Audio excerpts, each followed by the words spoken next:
नमो तस्सा भगवतो अरहतो। साथियों, बौद्ध धर्म अपना कर या बौद्ध धर्म के पुनरुत्थान को तकरीबन 65 साल भारत में हो चुके हैं। इसका पुनरुत्थान डॉक्टर बाबा साहब अम्बेडकर ने किया। डॉक्टर बाबा साहब अम्बेडकर, जिनको विश्व के 50 राष्ट्रों ने मिलकर बोधिसत्व की उपाधि दी, डॉक्टर बाबा साहब अम्बेडकर ने संपूर्ण जीवन शोषित, वंचित, बहिष्कृत समाज के उत्थान में बिताया और इसी कारण उनकी विद्वता, उनके क्रांतिकारी विचार, उनके समाज सुधारणा के कार्यों को देखकर उनमें बौद्ध राष्ट्रों को बोधिसत्व दिखाई देने लगे और उन्होंने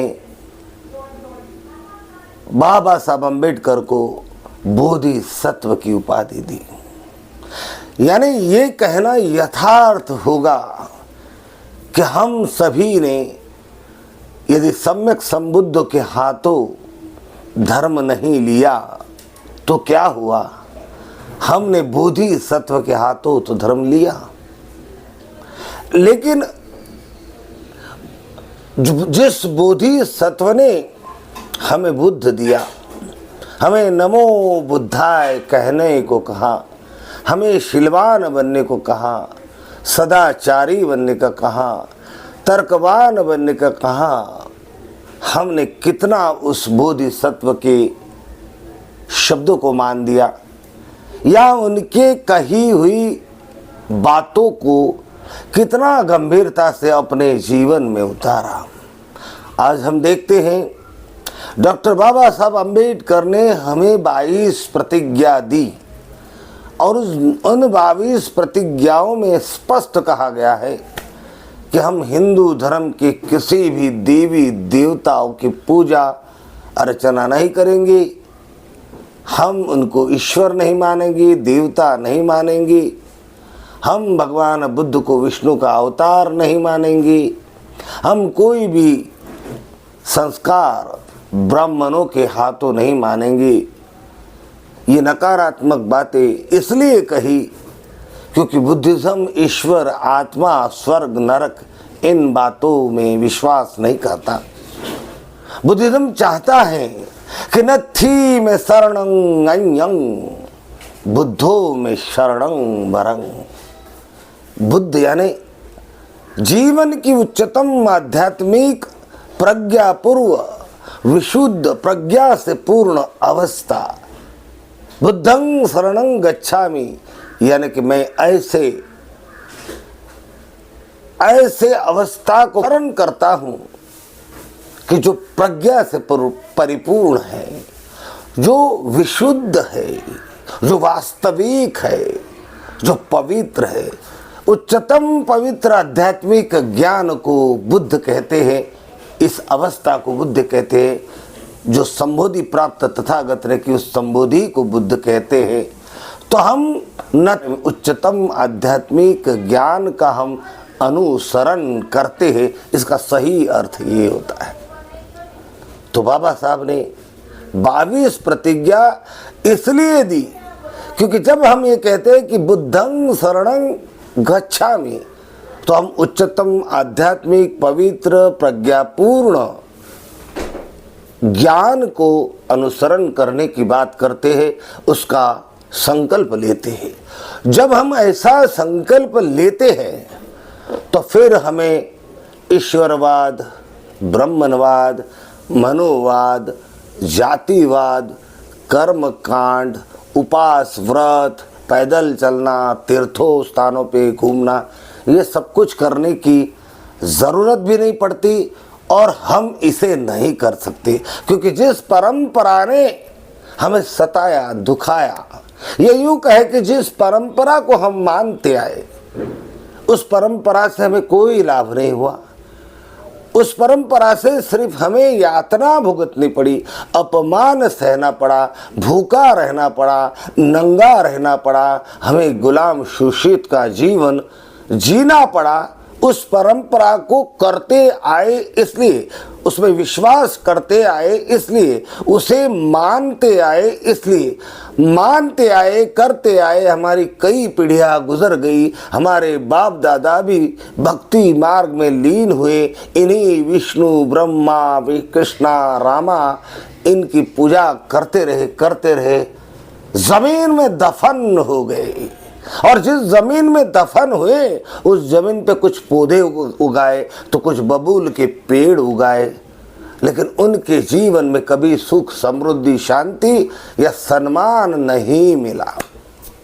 इस देश में दासी प्रथा, दास प्रथा केवल इसलिए निर्माण कर दी गई कि दास दासियों को रखना कुलीनता की निशानी है, प्रतिष्ठा की निशानी है। इस दासी प्रथा ने, दास प्रथा ने कई लोगों के जीवन को उद्ध्वस्त कर दिया।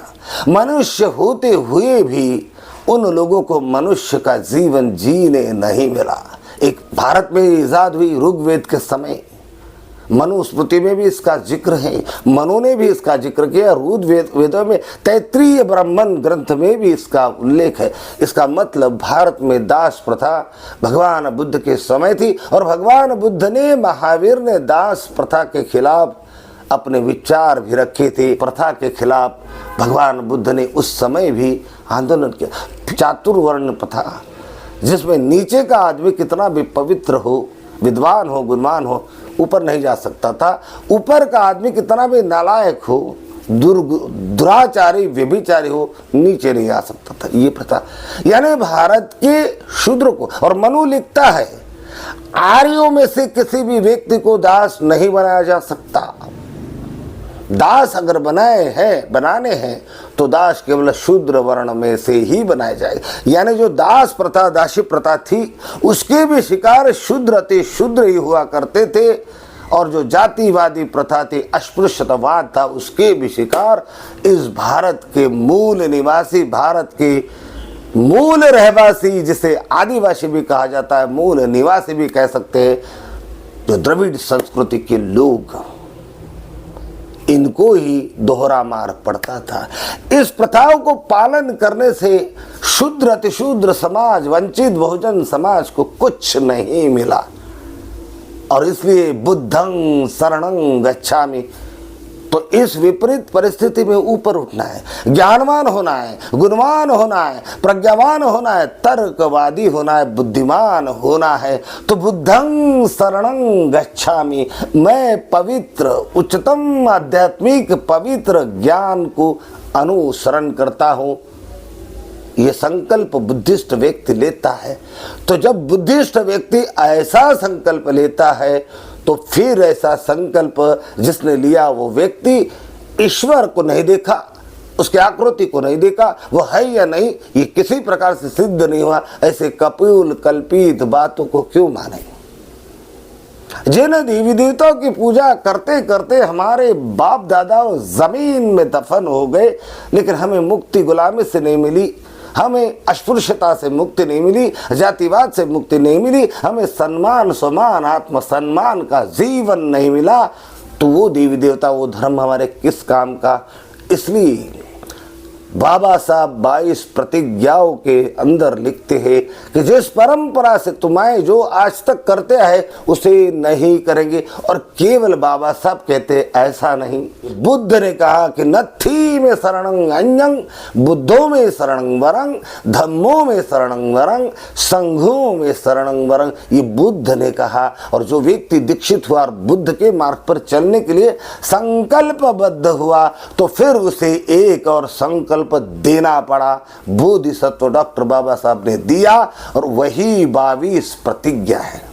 उन 22 प्रतिज्ञों का आज भी प्रामाणिकता से पालन नहीं किया जा रहा। केवल इन 22 प्रतिज्ञाओं का पालन करना चाहिए, होना चाहिए, यही जरूरी नहीं है, बल्कि इन 22 प्रतिज्ञाओं का पालन करते हुए शीलों का पालन करना है, समाधि मार्ग का अवलंबन करना है, अपने आप को सदाचारी गुणवान ज्ञानवान बनाना है, तब तो कोई व्यक्ति बुद्धिस्ट कहा जाता है।